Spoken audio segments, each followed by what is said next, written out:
Հայրասողիկ կուզեինք մեկնաբանել երեկվա այն իրադարձությունները, որ եղավ Մայրաթոռում, մի կողմից ոտնձգություններ Մայր տաճարի նկատմամբ, մյուս կողմից հավատավոր ժողովուրդը իր հավատարմությունն էր հայտնում թե Մայր եկեղեցուն, թե Վեհափար Հայրապետին։ Շատերը ասում են, որ 3 ամոթի օրերից շատերը ասում են, որ եւս մեկ անգամ ապացուցեց, որ իր Մայր եկեղեցին անսասան է եւ Վեհափար Հայրապետի կողքին է հայ ժողովուրդը։ Ձեր գնահատականը ինչպիսին է։ Մայրաթոռ Սուրբ Էջմիածինը համայն հայության հոգևոր կենտրոնն է եւ այստեղ գալիս ենք աղոթքի, գալիս ենք մեր անհատական եւ համազգային ուխտը նորոգելու։ Հետեւաբար, ինչպես ասել եմ, հիմա նորից կկրկնեմ, նրանք ովքեր գալիս են Սուրբ Էջմիածին հավատարմությամբ, նվիրումով, աստվածային օրհնությամբ հեռանում են։ Նրանք ովքեր գալիս են կանոնազանցությամբ, ովքեր գալիս են երկբառակությամբ, ովքեր գալիս են ամբարշտությամբ, գլխիկոր եւ ամոթահար այստեղից կհեռանան։ 3 մեր հավատավոր ժողովուրդը, որ եկել էր ուխտի Սուրբ Էջմիածին, եկել էր իր աղոթքը մատուցելու Սուրբ Էջմիածնի Մայր տաճարում, եկել էր որպես գիտակից հայ քրիստոնյա իր վերաբերմունքը, իր նվիրումը արտահայտելու եկեղեցական կարգ ու կանոնին, իրենք պատվով, արժանապատվությամբ եւ բարձր գիտակցությամբ, որպես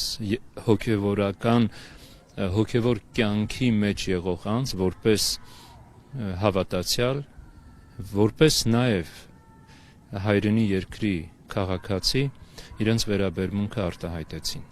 Իրենց վերաբերմունքը արտահայտեցին բոլոր այն ոտնձգությունների, բոլոր այն հարձակումների դեմ, որոնք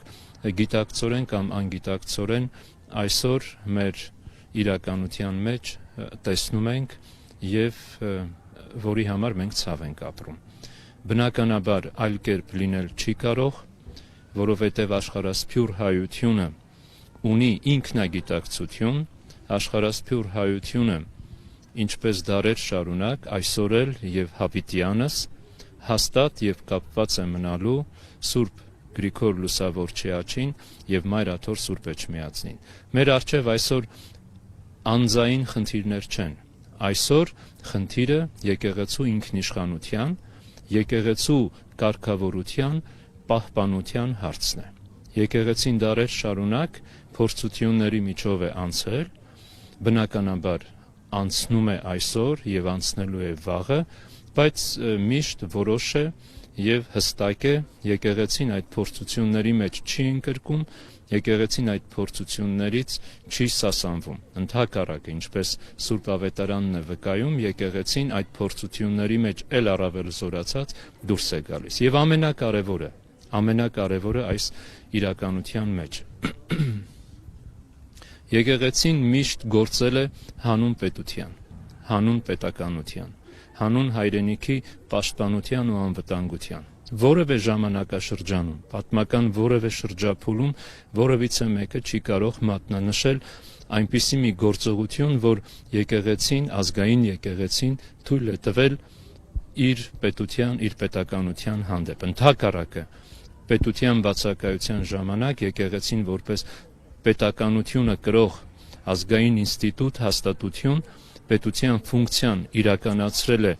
փառահեղ կերպով եւ ինչի արդյունքում մենք ունենք այսօրվա փոքրիկ Հայաստանը։ Այդ եկեղեցու շնորհն է, այդ հայոց հայրապետների իմաստության, հեռատեսության, դիվանագիտության շնորհն է։ Եվ այսօր էլ մենք ունենք այդպիսի մեծ հայրապետ, իմաստուն հայրապետ, ով միայն իր անձը չէ, որ ներկայացնում է, այլ ինչպես ասել եմ եւ կասեմ, նա իր անձով ներկայացնում է հայոց եկեղեցու 131 նախորդ հայրապետներին։ Եվ այն ահռելի պատասխանատվությունը, որ իջել է նրա ուսերին իր ընտրությամբ եւ իր օծումով, եւ այն սուրբ երդման, որ ինքը տվել է Սուրբ Էջմիածնի Մայր տաճարում, այդ անձը այլ կերպ չի կարող վարվել, եթե ոչ այնպես, ինչպես որ մենք իրեն տեսնում ենք։ Հայոց հայրապետը անսասան է, հայոց հայրապետը եռանդով լի է,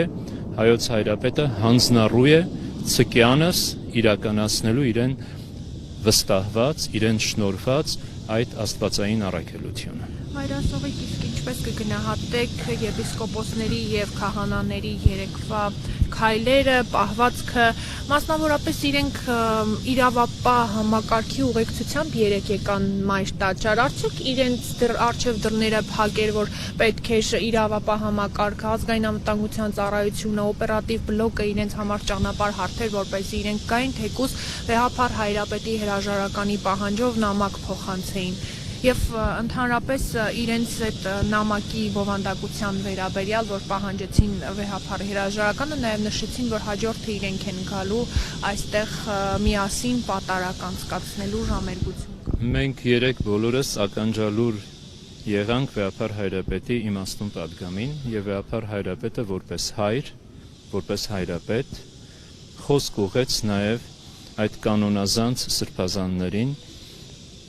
իրեն հատուկ վեհությամբ արտաբերելով սրբազան հայրեր դիմելաձևը եւ կոչ արեց այդ սրբազան հայրերին